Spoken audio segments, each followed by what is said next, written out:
life here is getting expensive. And it's not only pay for it. So what are the challenges of studying in Japan as a foreigner? Well, if you've watched my other video right up here, you might have noticed that I've talked about a lot of positive things about Japan. And trust me guys, I'm not here to paint any bad pictures about Japan. But just like any other issue in the world, there are two sides to a coin. What a beautiful day out here in Tokyo. The sun is out, it's warm and nice, and I'm loving it out here. But with this beautiful Japan, there is a cost.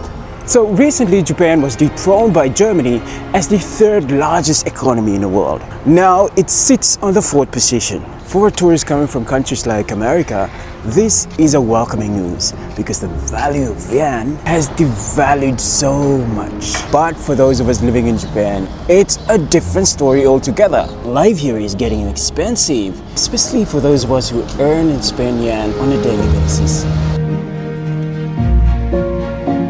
I think currently the inflation rate in Japan is through the roof already. I mean, if you go to the grocery stores, the prices are insane. They are so high. I guess this is the scenario that you have to deal with as a student if you move to Japan this year. But many students make necessary adjustments and become frugal with their money. And besides, it's possible to get part-time jobs as a student here in Japan. Depending on your level of Japanese, you can find part-time jobs in hotels, convenience stores, and if you got the looks, you can also try out for some modeling jobs. That's how some students find extra money to meet their expenses.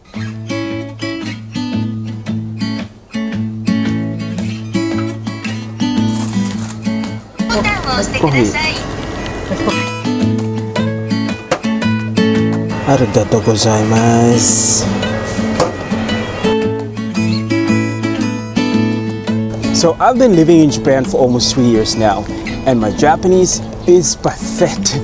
And I guess that's a true testament that you can actually live in Japan without speaking Japanese. But wait! So even if you use tools like Google Translate to help you get by, you are still going to encounter some challenges when you deal with things like paperwork related to your stay here in Japan.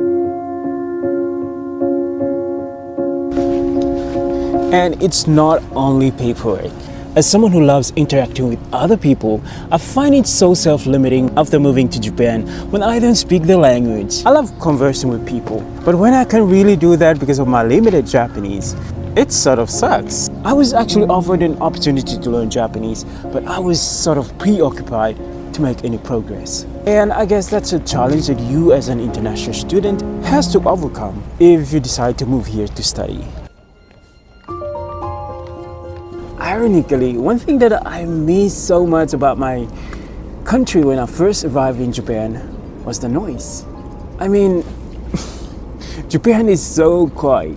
I eventually get it. And the culture here is totally different from where I come from.